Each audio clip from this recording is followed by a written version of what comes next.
sistema nervioso central comprende todo lo que es el encéfalo y la médula espinal. Y todo lo que está por fuera, ¿verdad?, sería la parte periférica, compuesto por nervios y por ganglios nerviosos. Ahí sencillo. Después tenemos desde el punto de vista funcional, se clasifica en sistema nervioso autónomo y somático. El somático es aquel que tiene estrés voluntario, y el autónomo sería el involuntario, ¿verdad? La célula encargada o la célula principal del tejido nervioso es la neurona, ¿verdad? Entonces la célula nerviosa es una unidad funcional del tejido nervioso, y el ser humano, ¿verdad?, tiene el sistema nervioso, ¿verdad?, más de 10.000 millones de este tipo de células. Está compuesto por un cuerpo,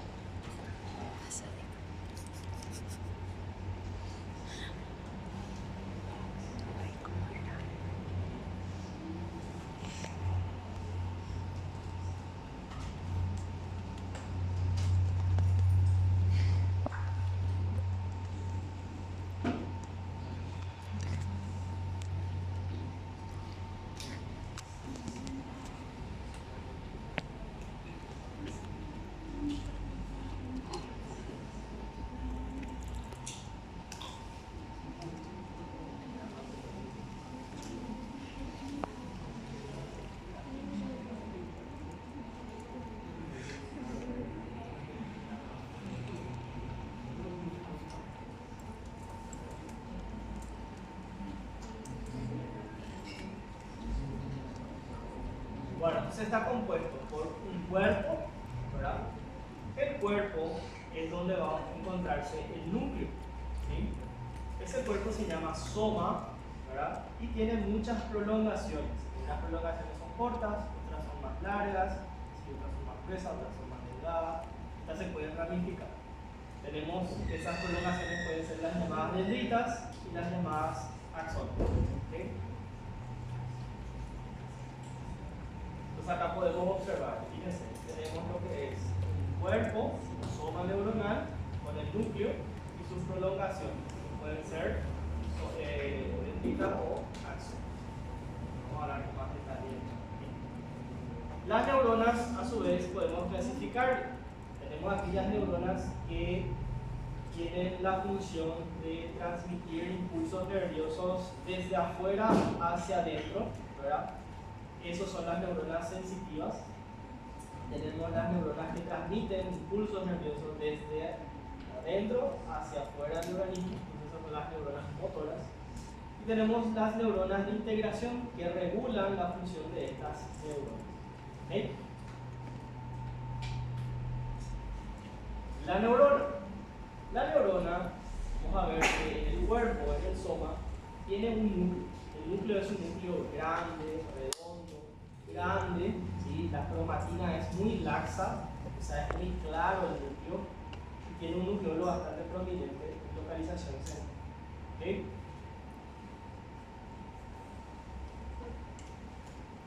Entonces, vamos a encontrar dentro del sistema nervioso central, yo les dije cuántas neuronas tiene el sistema nervioso. Más de 20 millones, exactamente. Ahora imagínense que cada neurona tiene muchas prolongaciones. Entonces, ¿cuántas prolongaciones pueden haber? Muchísimas, ¿verdad? Infinidad. Entonces, esas prolongaciones, ya sea axones o dendritas que tienen las neuronas, o sea, 10.000 millones de neuronas, forman un entramado que nosotros le vamos a llamar neurotilo, ¿sí? Entonces, el neurotilo va a ser donde van a estar esas terminaciones, esas prolongaciones, ¿sí? Además de tener las neuronas, tenemos otro tipo de células que son más abundantes otra vez que las neuronas, que son las llamadas glías. Y estas células otra vez tienen prolongaciones. Todo ese conjunto de prolongaciones forma lo que se llama el neuropilo. Y el neuropilo es algo característico del sistema nervioso central. Fíjense acá. Esto es un Conectar el cargador, tengo poca batería, deberías cargar. Silencio. Este es un corte histológico del sistema nervioso central. Puede ser cerebro, puede ser cerebelo, puede ser cualquier parte del sistema nervioso central. ¿Cómo yo sé que es sistema nervioso? Primero porque encuentro esta célula grande, ¿verdad? Del núcleo grande, central y el núcleo prominente, que es la neurona. Ahí no hay duda.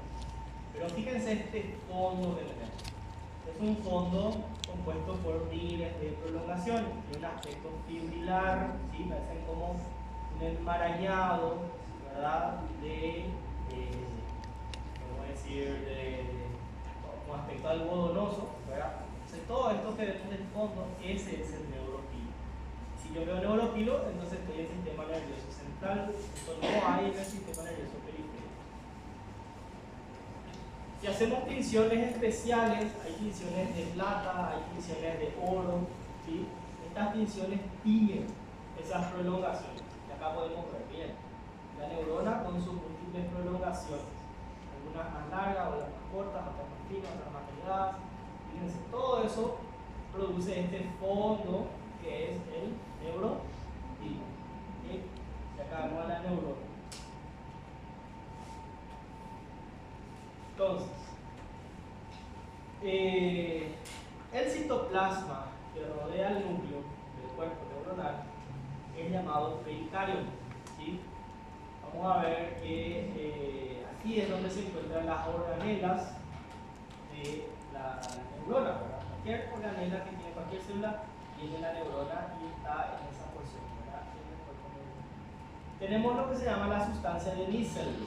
La sustancia de Nissen corresponde a estas estructuras basófilas que corresponden a un agrupamiento de poliribosomas. Son muchísimos poliribosomas que tiene su citoplasma, ¿verdad? Porque es una célula muy activa que continuamente está produciendo, ¿verdad?, proteínas.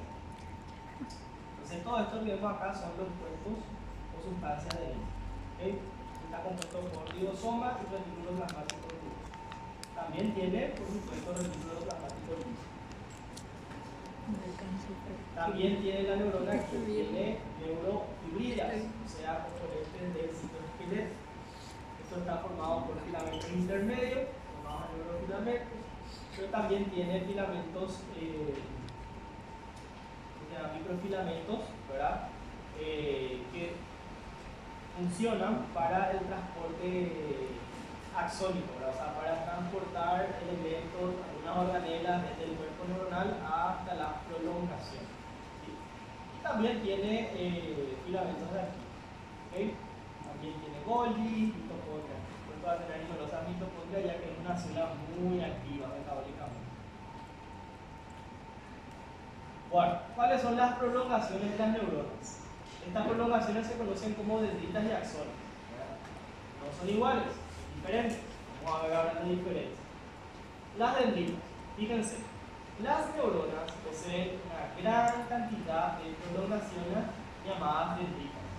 Solo en casos excepcionales va a tener una dendrita o ninguna, ¿verdad? ¿Cuál es la función de la dendrita? La de aumentar la superficie de extensión para que ésta pueda hacer contacto con otras prolongaciones de otras neuronas. ¿Sí? Entonces la gran cantidad de terminales axónicas que pueden haber pueden hacer contactos con estas dendritas, ¿verdad?, de una única célula nerviosa. Acá tenemos una imagen donde podemos observar que esta célula se llama célula de Purkinje. Es una célula que está en el cerebelo, la neurona. Tiene sus dendritas muy ramificadas, como pueden ver acá. Fíjense cuántas dendritas tienen, cuánto se ramifica esta prolongación. Otra vez, estas prolongaciones tienen pequeños abultamientos que son llamados espinas. Estas espinas también aumentan la superficie de extensión. Y fíjense que esta neurona sola posee más de 180.000 espinas y hay entre 200 a 300.000 terminaciones en este árbol dendrítico. Pueden ver cómo hacen muchos contactos sinápticos con otras neuronas. El axón, ¿qué es el axón? El axón es una prolongación de la neurona, solo que esta prolongación es una prolongación única. ¿Sí? Nunca sale más de un axón por cada núcleo. Entonces las dendritas pueden ser múltiples, en casos excepcionales única o ninguna. Pero el axón siempre es único. ¿Okay? Hay un segmento donde está más ensanchado el axón, que es donde inicia el axón, y en esa zona hay escasez, o sea, no hay sustancia de hélice, que se llama coloaxón. Muchas veces para diferenciar si esto va a ser dendrita o va a ser axón, yo miro su citoplasma y veo si tiene sustancia de hélice. Si no tiene, quiere decir que es el coloaxónico. Y si es coloaxónico, esa prolongación es un axón. Los axones son mucho más largos, pero también son más delgados que las dendritas, que son más gruesos. También los axones pueden tener colaterales, ¿sí? Y terminan en una forma de bulbo, haciendo contacto a partir de lo que se llama el opercular. ¿Sí? Vamos a ver que la membrana y el citoplasma que tiene el axón es el mismo que tiene la célula nerviosa, ¿verdad? Solamente que se le llama exoplasma y axonema. ¿Sí? Entonces podemos ver acá la neurona.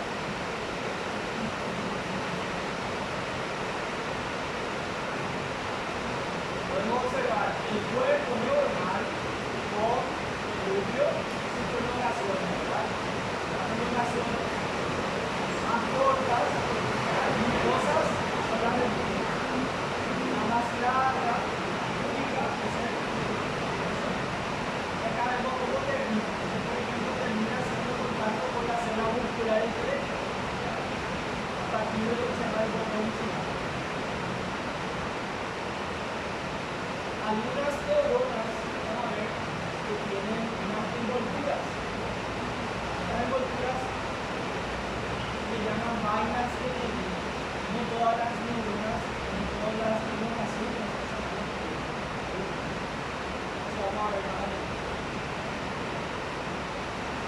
Bueno, ¿cuáles son los tipos de neuronas y cómo se distribuyen?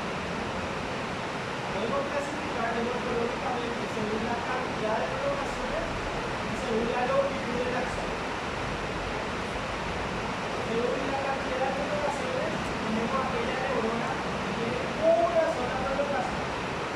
Esa es una neurona unipolar. Las neuronas unipolares se ven en los invertebrados, los mamíferos, ¿vale? Son nosotros más o menos con ese tipo de neurona. Después tenemos las bipolares. Las bipolares serían estas. Fíjense, tenemos el cuerpo que tiene una prolongación que actúa de dendrita y otra prolongación que actúa de axón. Se tiene dos polos. Estas son las neuronas bipolares. Estas neuronas están en ciertos lugares nada más. Por ejemplo, están en órganos sensoriales, como la retina, el ganglio espinal de la costra, el ganglio espinal. Son los órganos sensoriales, la audición, la vista, el oído. ¿Se les escucha por ahora?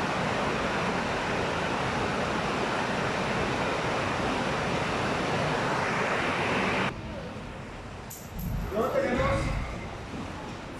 las pseudo-unipolares. Las pseudo-unipolares son estas. Fíjense, tienen una sola prolongación donde se origina, pero estas se bifurcan. Una hacia arriba, como pueden ver, y otra hacia abajo. Entonces, no es unipolar, sino sería bipolar, entonces se llama pseudo-unipolar. Esta está, por ejemplo, en los ganglios espinales, ¿sí? Y los ganglios de los pares craneales. Esta lo vemos. Y luego tenemos las multipolares, que podemos ver que tienen múltiples axones y múltiples dendritas y un solo axón, ¿verdad? Entonces tienen muchos polos por donde tener o percibir o enviar señal. Entonces acá podemos ver imágenes. Fíjense, estos son órganos sensoriales que vamos a hablar mucho más adelante. Tenemos el globo ocular, ¿verdad? Que va a tener su capa nerviosa que es la retina. La retina tiene células, ¿verdad? Estas células que vemos acá estas son las bipolares. Podemos ver acá. Tenemos acá el órgano de la audición, se llama órgano de Corti, ¿verdad? Y podemos ver acá, acá va a estar el ganglio, el cuerpo neuronal, acá va a tener su prolongación a una de las células sensoriales y la otra, ¿verdad? Al sistema nervioso central. Y acá tenemos también, este sería del olfato, por ejemplo, fíjense, acá tenemos la neurona, ¿sí? Tiene por un lado una prolongación y por el otro lado la otra prolongación. Son bipolares. Acá podemos ver, este es la corteza cerebral y la cerebelosa. Fíjense, estos son multipolares. Y acá tenemos, este sería la pseudo-bipolar. Acá está el ganglio nervioso, donde está el cuerpo de una de las neuronas y una prolongación que va aquí, ¿verdad? Y la otra del otro lado. ¿Sí? Entonces esa es la pseudo-bipolar. Bueno, según la longitud del axón, tenemos neuronas llamadas de proyección, tenemos las interneuronas. Las de proyección son neuronas Golgi tipo 1 y las interneuronas son Golgi tipo 2. Estas que son de asociación, como dice su nombre, interneuronas, son neuronas de asociación que tratan de modular, ¿verdad?, los impulsos tanto motores, sensoriales que perciben. Y las de proyección son las de mayor longitud, podemos ver acá, como son mucho más largas. ¿Sí? Podemos ver que pueden llegar a medir hasta el metro. ¿Sí? Tenemos, imagínense, desde la médula espinal tenemos el cuerpo de una neurona, tiene que inervar hasta la punta de nuestro dedo. ¿Sí? O sea, así de largo es el axón, puede ser.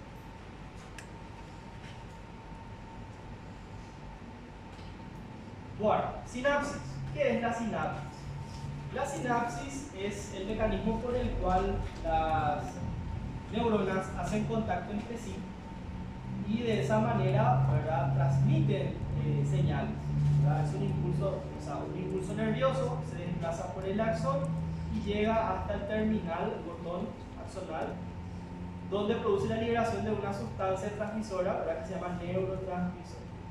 Entonces, ¿qué es un neurotransmisor? Es una sustancia química liberada por excitosis en la sinapsis que genera un potencial de acción. ¿Okay? La sinapsis sería esa zona de contacto, ¿verdad?, una zona especializada donde tiene lugar la transmisión de ese impulso eléctrico. ¿Okay? Ustedes ya habrán hablado sobre sinapsis y todas esas cosas, ¿verdad? Pues ya hablamos conmigo, por ejemplo, de despolarización de membrana, contracción muscular, ¿cierto? ¿Sí? ¿No? Lo físico, ¿verdad? Bueno, entonces, la sinapsis tiene dos porciones, una porción presináptica, que vemos aquí, y una porción postsináptica. Entre ellos hay un espacio. Ese espacio es lo que se llama el espacio sináptico o la hendidura sináptica. ¿Verdad?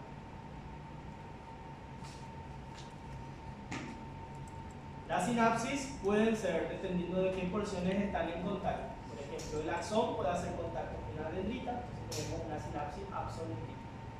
Tenemos una sinapsis axosomática, donde el axón hace contacto con el cuerpo de una neurona. Tenemos sinapsis en donde el axón hace contacto con otro axón, entonces se llama axosomática. Entonces, como pueden ver, es el axón el que va a impulsar el impulso nervioso. ¿Okay? Y dendrita, axón o cuerpo neuronal puede recibir. ¿Okay? Las sinapsis pueden ser químicas o pueden ser eléctricas, ¿verdad? La química, fíjense, la conducción de los impulsos se produce por liberación de sustancias químicas como son neurotransmisores.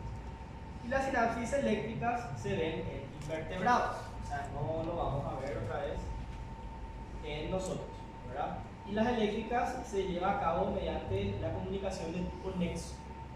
Y las uniones comunicantes que se veían en las células epiteliales se pueden ver en neuronas de invertebrados. Bueno, acá voy a pasar después la clase, acá les explica todo el potencial de acción, de protección de membranas, todo eso ya saben ustedes, ¿verdad? ¿Sí o no? ¿O tengo que explicar? Bueno, Los neurotransmisores. Fíjense, los neurotransmisores podemos clasificarlos dependiente de su componente químico. Tenemos las aminas, como acetilcolina, noradrenalina, dopamina, serotonina, histamina.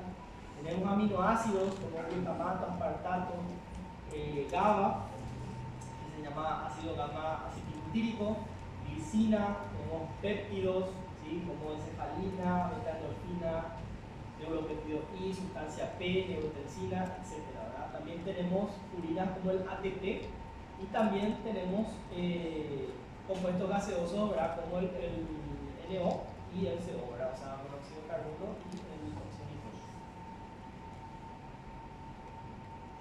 Bueno, la liberación de estos neurotransmisores pueden hacer dos cosas: o excitar a la neurona siguiente o puede inhibir a la neurona siguiente, ¿verdad? Una vez que son liberados estos neurotransmisores, ellos son degradados o pueden ser recapturados, ¿sí?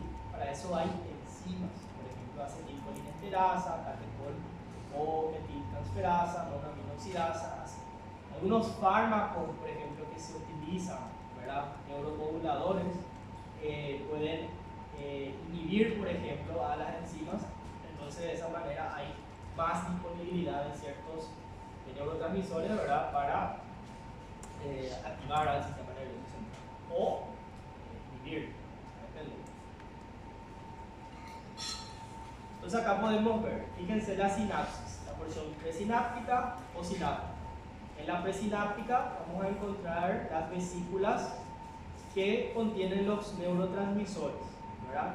Vamos a encontrar organelas como mitocondrias muy importantes porque acá se consume mucho ATP, entonces se produce ATP. Recuerden que la neurona es una célula muy larga. Vamos a ver que cuando se produce una despolarización de la membrana, ¿verdad? Se invierte la polaridad de la membrana, se abren los canales dependientes de voltaje. Entonces, al abrirse esos canales, entra calcio. El calcio es la señal para liberar los neurotransmisores. Una vez que liberamos esos neurotransmisores en la neurona sináptica, en la porción postsináptica hay receptores para esos neurotransmisores. Y esos receptores, ¿qué pueden hacer? O pueden despolarizar su membrana o pueden hiperpolarizarla. Entonces, de esa manera, como inhibe o excita a la neurona. ¿Okay? Entonces, todo va a depender del neurotransmisor en cuestión. Todo eso es. La neuroglía. ¿Qué es la neuroglía? La neuroglía son células que no son nerviosas, son células de sostén, ¿sí? Estas células son diferentes dependiendo de dónde están. Tenemos en el sistema nervioso central las células propiamente dichas de la neuroglía y las células del epéndilo. Y en el sistema nervioso periférico tenemos a las células de Schwann y a las células satélite, ¿sí? Entonces, las células de la neuroglía propiamente dichas son el astrocito, el oligodendrocito, la microglia, ¿sí? Y la célula del epéndilo, que ya les mencioné. Entonces, acá tenemos otra vez otro corte histológico. Esto es sistema nervioso central o periférico. Central. ¿Por qué? Porque veo neuroglía.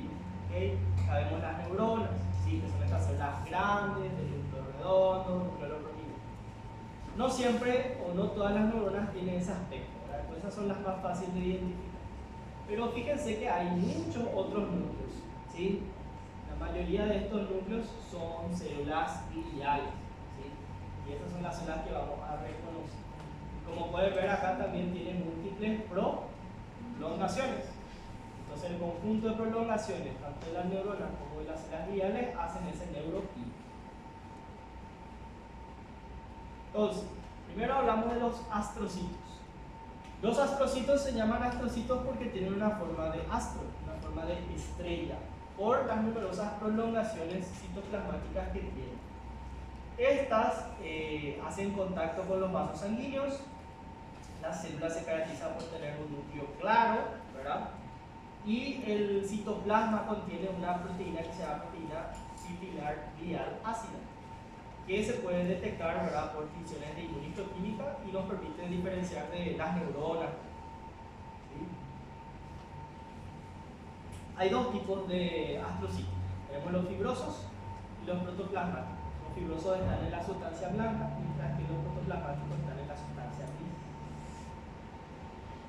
¿Cuál es la función de los astrocitos? Tiene una función de sostén, de dar soporte, de regular la actividad neuronal, elimina los neurotransmisores, produce lactato a partir de glucosa y cumple otras funciones también. Entonces acá podemos ver, fíjense la célula representada, ¿verdad?, con sus prolongaciones. Fíjense cómo hace contacto con los vasos sanguíneos y también con las neuronas, ¿verdad?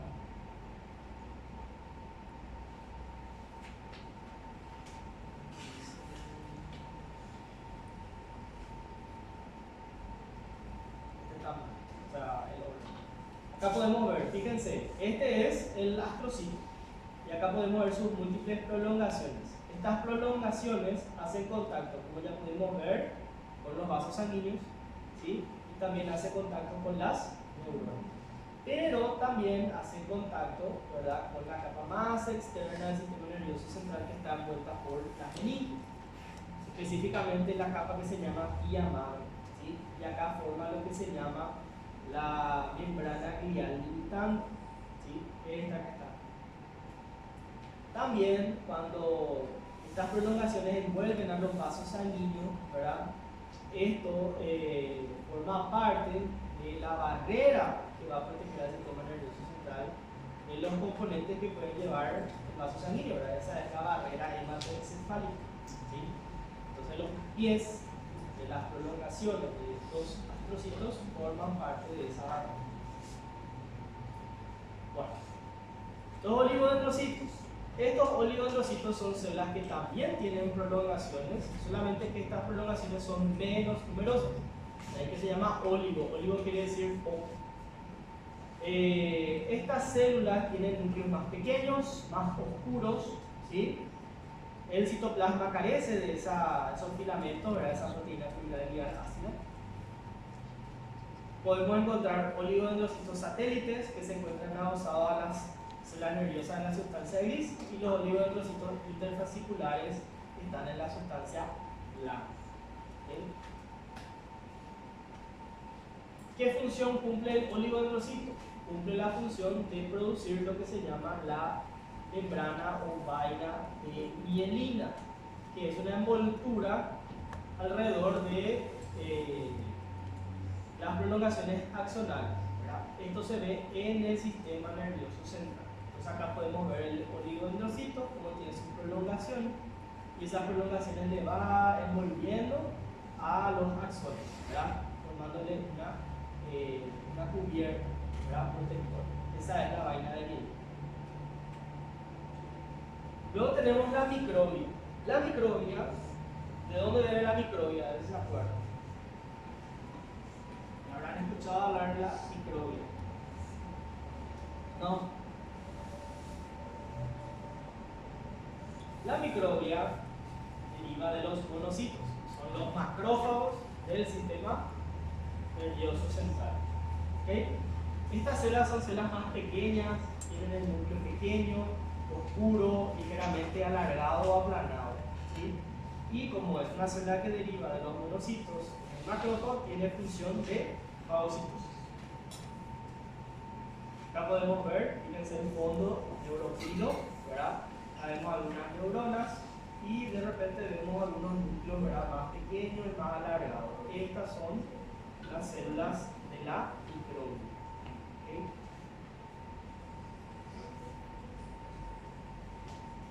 Acá podemos ver más imágenes. Fíjense, nuevamente, neuropilo, ¿verdad?, neuronas.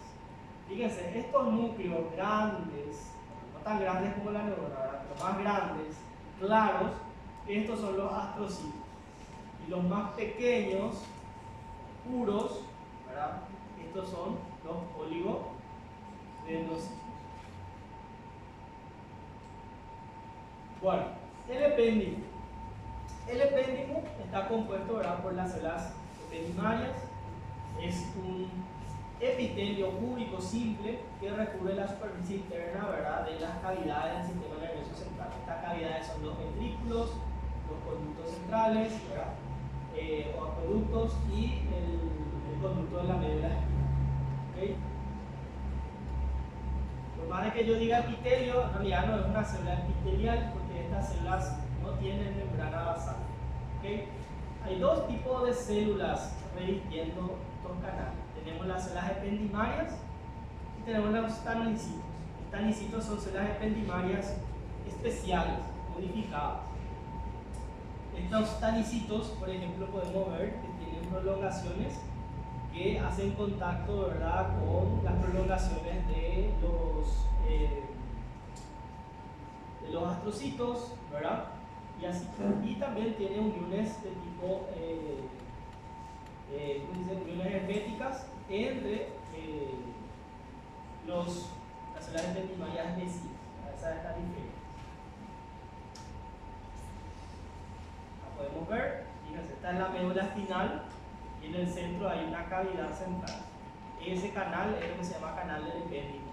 Entonces este canal del epéndimo está tapizado por células que recuerdan a un epitelio, pero no es una célula epitelial, porque no tiene membrana basal. Fíjense, no hay membrana basal acá. No hay. Es una célula cúbica, simple, y también puede tener prolongaciones apicales como microvellosidades, como podemos ver acá.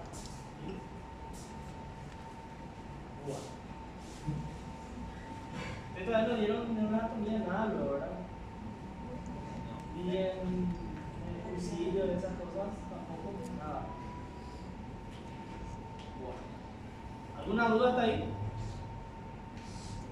Ahora vamos a hablar sobre las fibras nerviosas. ¿Sí? Entonces, ¿qué es una fibra nerviosa? Fíjense, una fibra nerviosa se compone por los axones, ¿verdad?, con sus correspondientes vainas nerviosas. ¿Sí? Todos los axones periféricos están rodeados por una vaina de célula de Schwann.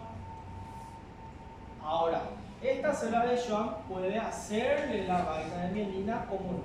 Entonces eso es lo que determina si tenemos una fibra mielínica o una fibra amielínica. La célula de Schwann es la que hace la vaina mielina en el sistema nervioso periférico, pero en el sistema nervioso central le hacía los oligodendrocitos. ¿Okay? Entonces acá podemos ver, fíjense, estas son las fibras nerviosas con sus prolongaciones axonales y esta es la célula de Schwann o el oligodendrocito. No importa en este caso, ¿verdad? Pero fíjense, ¿qué es lo que hace? Le rodea, le envuelve, ¿verdad? Y le protege.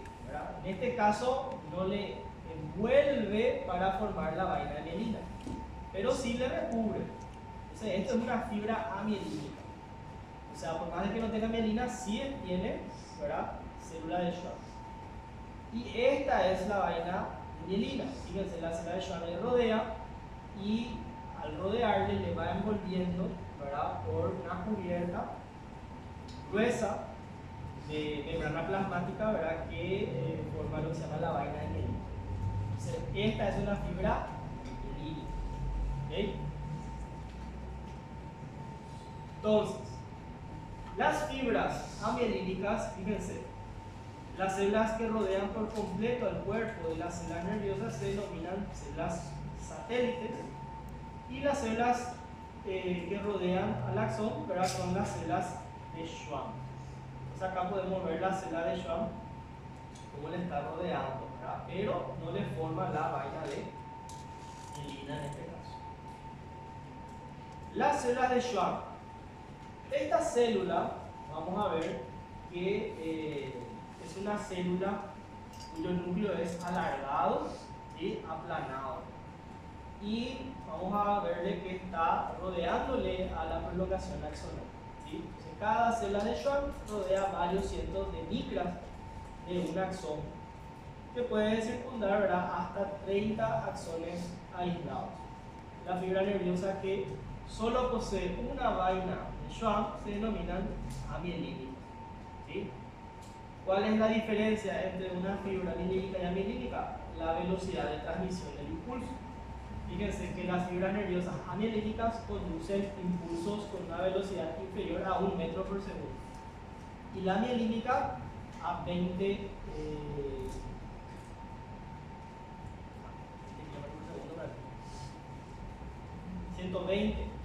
metros por segundo sería la mielina. ¿Sí? Entonces, las células de Schwann, en el caso de las fibras mielínicas, desarrollan una vaina alrededor, ¿verdad?, compuesta por mielina. Cada célula de Schwann forma un segmento de mielina a lo largo del axón. El sitio donde se encuentran dos segmentos de mielina hay un intervalo, hay un espacio. Eso se llama espacio de Ramier o nodos de Ramier. Y en esos sitios es donde ocurre la desprolarización de la membrana.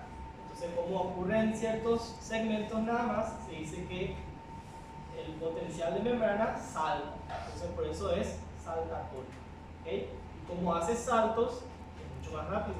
¿Sí? Entonces, por eso la velocidad de impulso es mayor, 120 metros por segundo. Entonces, acá podemos ver, fíjense, esto es una fibra axonal y acá tenemos a la célula de Schwann que le está englobando. ¿Sí? Digamos que desde la región sacra hasta la punta del pie, mi pie, tenemos ahí 1 metro más o menos de prolongación axonal. A lo largo de ese 1 metro vamos a ver que hay células de Schwann que van envolviéndole. Entre cada célula de Schwann y su vaina de mielina hay segmentos vacíos. Esos son los nodos o espacios de Schwann. Y ahí es donde ocurre el salto, ¿verdad?, de la despolarización de la membrana, acá. ¿Sí? Entonces por eso es mucho más grande. Bueno, esta es una microscopía electrónica donde podemos observar al axón. Este es el axón.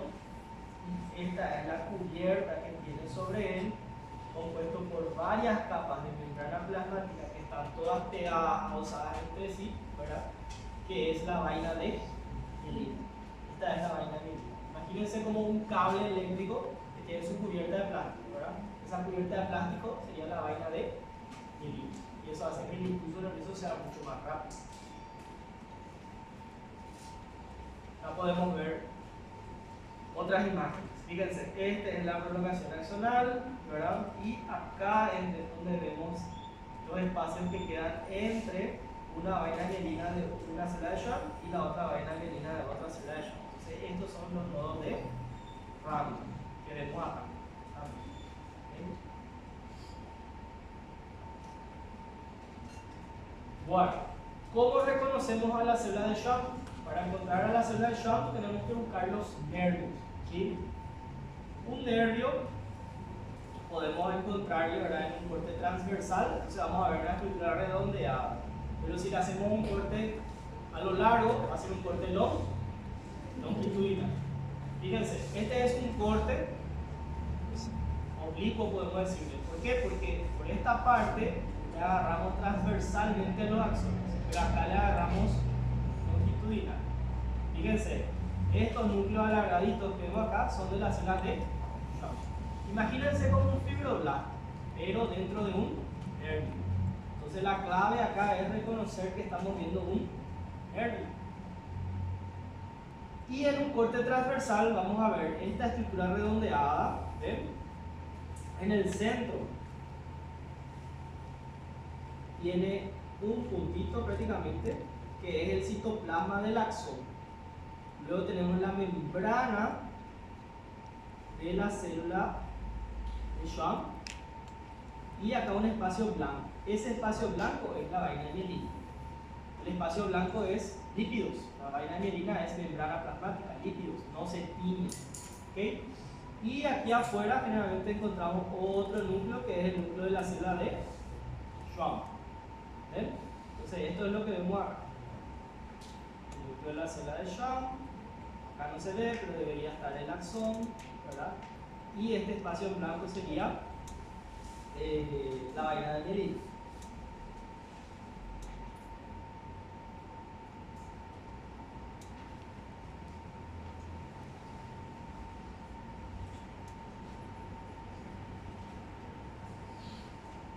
Acá tenemos otra imagen. Todos estos son cortes transversales. versales. Fíjense, este punto es el axón, el espacio blanco de la vaina de mielina, ¿verdad? Y el borde que le rodea sería la membrana de la célula de Schwann. Y los núcleos que vemos acá, la mayoría corresponden a células de Schwann. ¿Okay? También puede haber fibroblastos, también puede haber macrófagos, puede haber células endoteliales, pero se encuentran en menor cantidad. La mayoría de todo esto son células de Schwann. Este sería un corte longitudinal. Fíjense, casi siempre los nervios tienen un trayecto como ondulante, tortuoso. Algunos le escriben como si fuese bicicleta. Y acá vemos el axón cortado bien en el centro, donde vemos, o sea, la fibra nerviosa cortada bien en el centro, donde vemos el axón en el centro mismo. Y fíjense estos pequeños espacios acá. Estos serían los nodos de radio. Acá tenemos la membrana de mielina de una célula de Schwann, y así sucesivamente. ¿Ven? Todos estos núcleos son núcleos de células de Schwann. Entonces, fíjense, tiene siempre un trayecto como tortuoso, aguzanado, ¿verdad? Estos son los nervios. ¿Okay? Bueno, en el sistema nervioso central, ¿cómo se organiza el tejido nervioso? Se organiza en sustancia blanca y en sustancia gris. La sustancia gris se llama así porque tiene una coloración más oscura. Cuando ustedes observen, ¿verdad?, el tejido en fresco, no tiene un color tan grisáceo así, ¿verdad? Entonces hay que usar un poco de imaginación, no es como los atlas que podemos ver acá. Entonces, acá donde vemos en la periferia, el color oscuro, ¿verdad?, esta es la sustancia gris, la corteza, ya sea del encéfalo, o sea, del cerebro, del cerebelo. Pero también podemos encontrar en profundidad los llamados núcleos de la base. Están acá, también son sustancias gris. También en la médula espinal podemos encontrar en el centro, ¿verdad?, sustancia gris. ¿Okay? Entonces, ¿qué es lo que hay aquí? Aquí hay cuerpos de neuronas. Porque hay cuerpos de neuronas que tienen una coloración más oscura. ¿Sí? También hay células gliales, también hay prolongaciones axonales, también hay prolongaciones dendríticas. Hay todo eso. Pero lo que predomina y le da esa coloración más oscura es la presencia del cuerpo de la neurona. Y luego tenemos la sustancia blanca. Fíjense, la sustancia blanca en la médula espinal, por ejemplo, es periférica. ¿Ven? Y está entre la corteza y los núcleos de la base del cerebro y del cerebelo. Esto es sustancia blanca. ¿Y qué es lo que hay acá? Acá ya no hay cuerpo de neuronas, solamente hay sus prolongaciones, ya sean axones, dendritas y células gliales. ¿Entienden? Bueno, este por ejemplo es una muestra de una autopsia donde podemos ver el cerebro. Fíjense, la coloración externa no es tan gris, ¿verdad? No es tan oscura. ¿Sí? Esto es el cerebro, los hemisferios, y acá tenemos al cerebelo. Al cortar, tampoco no es que se ve demasiado claramente, ¿verdad? Pero vemos que la periferia es más oscura, esa es la corteza. ¿Sí? Y acá vemos los núcleos de la base. ¿Sí? Entonces tenemos sustancia gris y sustancia blanca, ¿verdad? Bueno, en la sustancia gris de la corteza del cerebro y del cerebelo tenemos que este se organiza en capas. ¿Sí? En el, ¿cómo se llama? En el cerebro tenemos 6 capas y en el cerebelo tenemos 3 capas. En el cerebelo es muy fácil de reconocer y siempre se les pregunta. Tenemos una capa que se llama molecular, que es esta más clara. Tenemos una capa de células de Purkinje que está aquí. Y tenemos una capa que se llama granular. Estas son las 3 capas.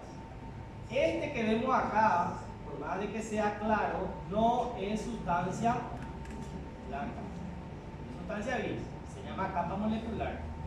Este que está aquí en el centro es la sustancia blanca. A veces confundo. ¿Ok? Son parecidos. Y en el cerebelo sí ya es más complejo. Tenemos la capa molecular, tenemos la capa granular externa, piramidal externa, granular interna, piramidal interna y finalmente la multiforme, que es la última capa. Esta sí es imposible diferenciar cuál es cuál, ¿verdad? Porque no hay un límite neto entre ellos. Se no le pregunto identificar. Bueno, un nervio. ¿Cómo está organizado un nervio? Así como teníamos el músculo que se rodeaba por una membrana que le formaba lo que se llama el epinicio. El inicio. El endomicio, el nervio tiene lo mismo. Tiene una cubierta externa que se llama epineuro. Luego envía tabique hacia adentro para formar lo que se llama el perineuro. Y finalmente, cada fibra axonal tiene un pequeño tejido conectivo laxo que es el endoneuro. ¿Okay? Entonces, igual que el epinicio, perinicio y endomicio. Acá podemos ver, fíjense. Cuando el nervio es grande, va a tener esas tres cubiertas, ¿verdad? Pero cuando es más pequeño, no tiene, por ejemplo, el perinicio. ¿Verdad? Acá, por ejemplo, vemos que ya tiene hacia afuera lo que es el epineuro. Y adentro va a tener el endoneuro, ¿verdad? Entonces esto es un nervio. ¿Qué eran estas células que están acá?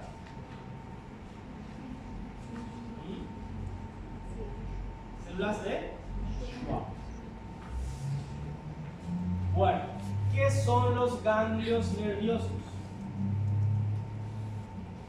Los ganglios nerviosos son acúmulos de cuerpos neuronales en el sistema nervioso periférico, o sea, fuera del sistema nervioso central.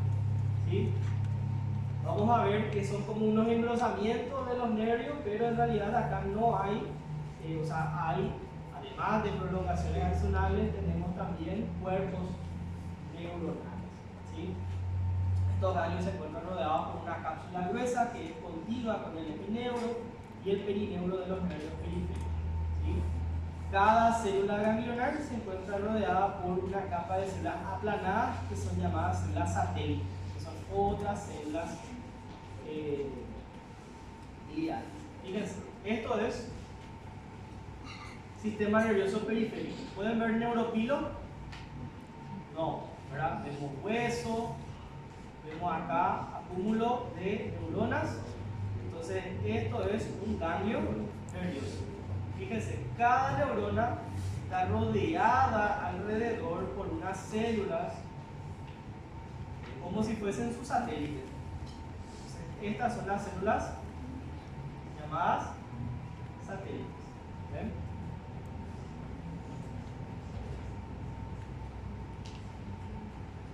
Acá vemos mejor. Fíjense. Estas son las células satélites. En los ganglios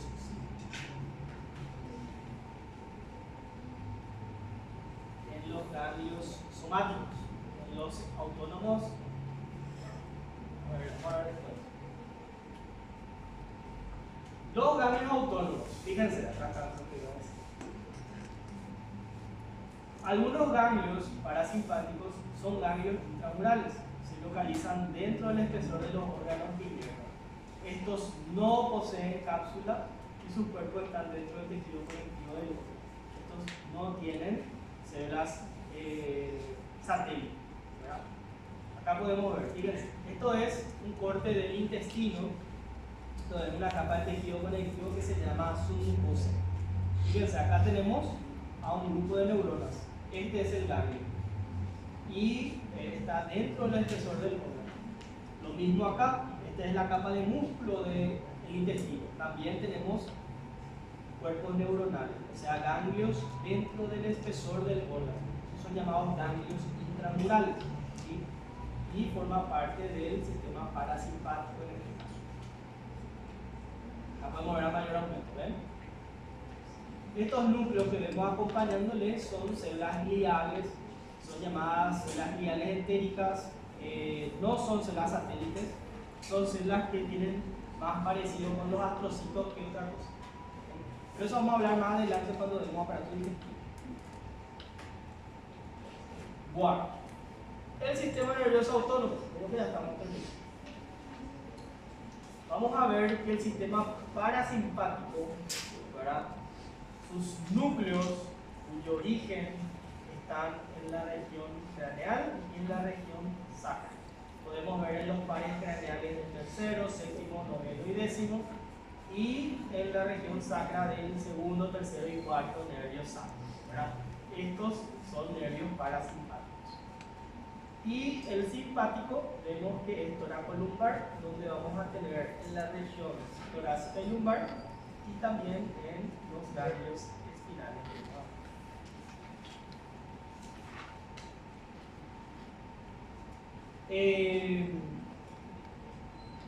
Ambos sistemas, simpático y parasimpático, consta de dos neuronas, ¿sí? Tenemos una neurona que está antes del ganglio, ¿verdad? Se llama neurona preganglionar, y tenemos la siguiente neurona que está después del ganglio, ¿verdad? Esa neurona preganglionar libera neurotransmisores de acetilcolina, ¿verdad? Esto es igual para el simpático y para el parasimpático. Pero la postganglionar sí es diferente. Vamos a ver que en el simpático libera noradrenalina y en el parasimpático se libera acetilcolina. Es una pequeña diferencia. ¿Okay? ¿Se entiende? Eso es preganglionar o ganglionar. Okay. Bueno, luego tenemos las terminales nerviosas periféricas. Vamos a hablar así rápido nomás porque esto vamos a dar cuando demos piel, ¿sí? Las terminaciones nerviosas periféricas, vamos a ver que algunas pueden terminar libres, algunas pueden terminar en relación a estructuras encapsuladas, y ahí tenemos las llamadas terminales nerviosas encapsuladas, ¿verdad?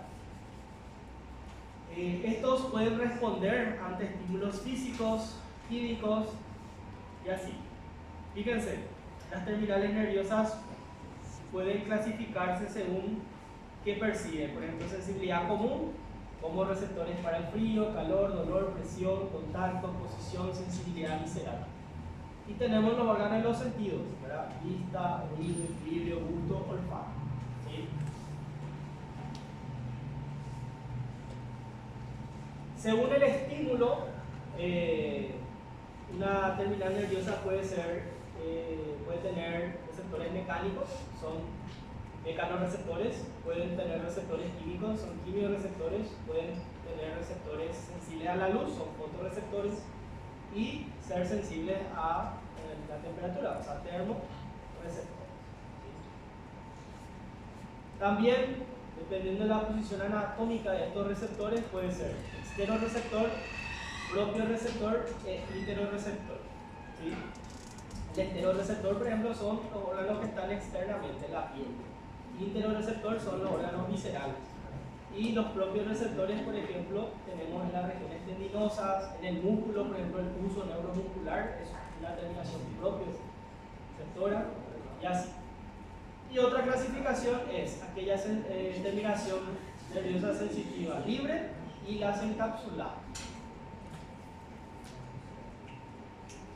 Las libres, fíjense, se encuentran en casi todos los epitelios, tejido conectivo, en el músculo, membranas serosas.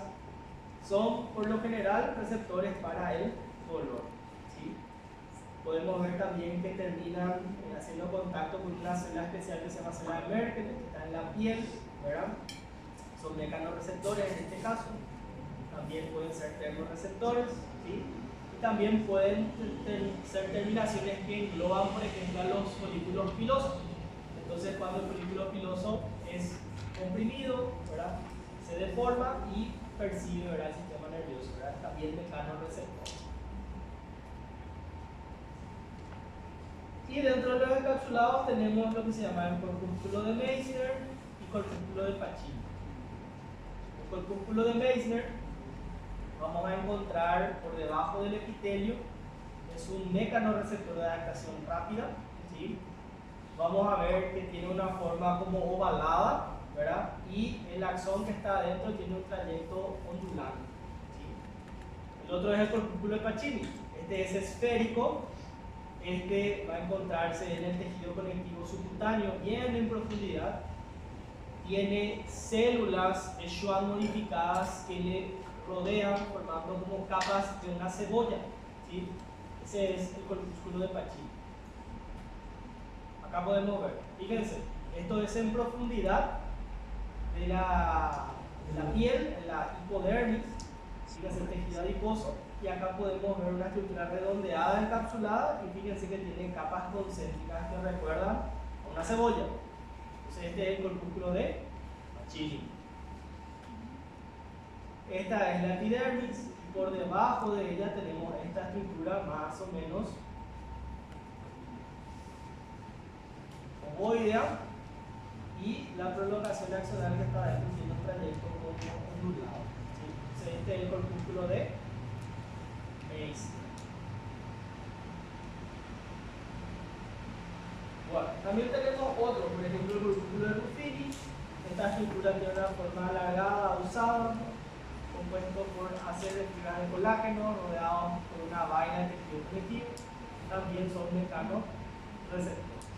Todo eso vamos a hablar otra vez cuando demos piel. Los usos musculares y los usos miotendinosos, eso ya hablamos también. Acá podemos ver, fíjense el uso neuromuscular, las terminaciones sensitivas, ¿verdad? Hace el contacto con las fibras musculares modificadas, entonces dependiendo del grado de contracción de estos músculos que transmite el sistema nervioso, el grado de contracción, eso determina el tono muscular.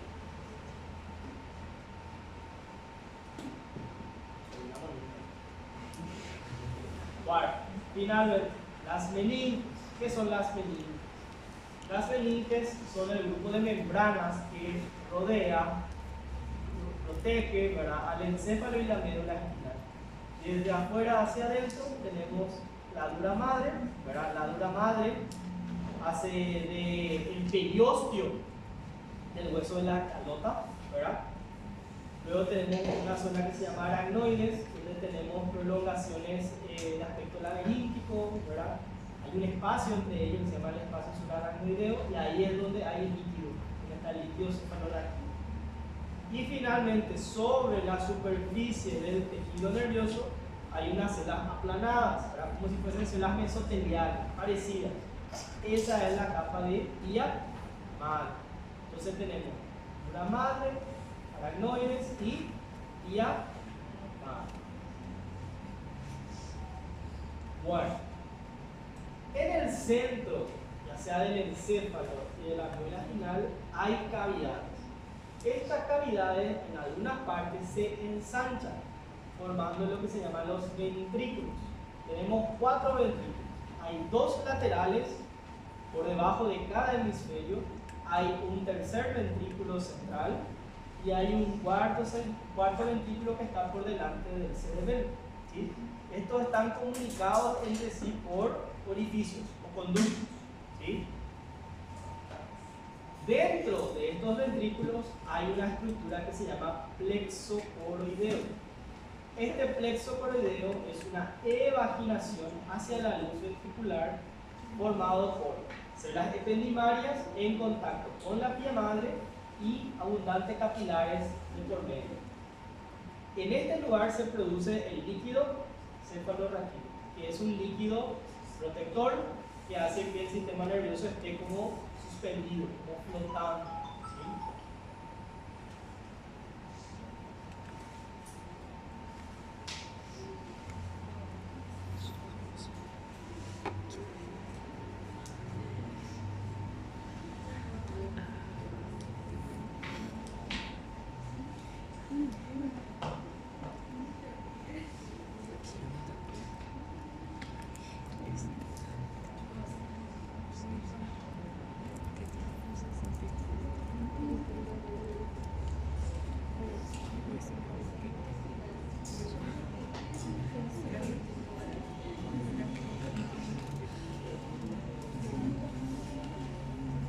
Bueno, acá podemos ver, fíjense, en esas cavidades que les mencioné hay unas evaginaciones que corresponde a esto que se llama el plexo coroideo.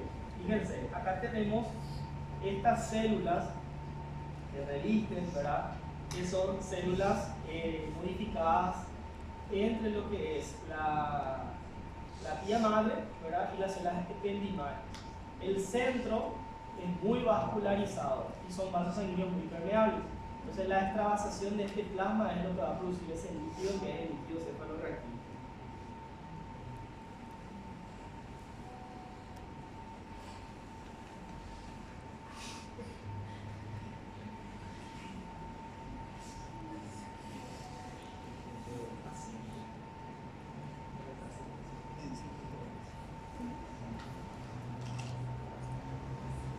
Bueno, acá podemos ver cómo se produce el líquido cefalorraquídeo. Fíjense, esto sería dentro de los plexos coroideos. Vamos a tener los capilares a ese nivel, son capilares muy permeables, ¿sí? Estos capilares, ¿verdad?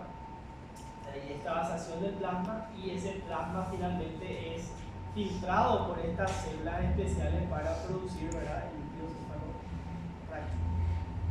Entonces, por más de que el vaso sanguíneo sea muy permeable, al final otra vez las células del plexo coroideo seleccionan. Y por último, tenemos que tener en cuenta, ¿verdad?, que existe lo que se llama la barrera hematoencefálica. La barrera hematoencefálica tiene como función proteger al encéfalo, impidiendo o regulando de forma efectiva el pasaje de sustancias. Hay sustancias que podrían ser muy beneficiosas al sistema nervioso central, pero no atraviesan la barrera hematoencefálica. Y hay sustancias que son tóxicas y que la barrera hematoencefálica no las ataca. El alcohol, por ejemplo, el alcohol puede pasar la barrera y afecta a nuestro sistema nervioso central, entonces no afecta, ¿verdad? Ya saben. Las sustancias solo pueden atravesar a través de las células endoteliales y estas células endoteliales se caracterizan por tener numerosas uniones de tipo O inclusive, ¿verdad? Entonces las sustancias hidrosolubles tienen dificultad para pasar, no así las liposolubles o apolares. El alcohol, por ejemplo, es apolar, el agua es polar pero es pequeña, puede pasar, los gases pueden pasar, así. Entonces acá vemos la barrera hematoencefálica. Tenemos los vasos sanguíneos, la sangre, el plasma y las sustancias que circulan a través de él. Si vamos a citar capa por capa hasta el sistema del tejido nervioso, fíjense, tiene que atravesar el endotelio. El endotelio tiene uniones oclusivas, luego tenemos su membrana basal, ¿verdad? ¿Qué tipo? Todavía no dimos. La próxima clase vamos a hablar de vasos sanguíneos. Los vasos sanguíneos tenemos varios tipos. Uno de ellos se llaman vasos continuos, ¿verdad? ¿Por qué? Porque no tienen ningún agujero. Este, por ejemplo, está presente en el sistema nervioso central, vaso sanguíneo continuo. Entonces, son células endoteliales continuas, tienen uniones oclusivas, tienen membrana basal, tiene después esto, que eran las prolongaciones de los astrocitos, ¿verdad? Y en algunos casos puede haber una célula perivascular que se llama pericito. Entonces todas esas barreras tienen que pasar para llegar a las neuronas. Entonces esa es la barrera hematoencefálica. ¿Sí? Bueno, entonces para resumir las barreras de permeabilidad encefálica, tenemos la barrera hematoencefálica, que es la barrera entre la sangre y las células nerviosas, ¿verdad? Ahí los capilares son continuos, ¿verdad? Son íntegros, la difusión de la sustancia es muy, ¿cómo se dice?, muy restrictiva. Sin embargo, acá en el plexo coroideo vamos a tener capilares, pero estos capilares sí son muy permeables. Pero ¿qué pasa? El plexo coroideo tiene sus células que son selectivas, o sea que hay otra vez una barrera, ¿está bien? Y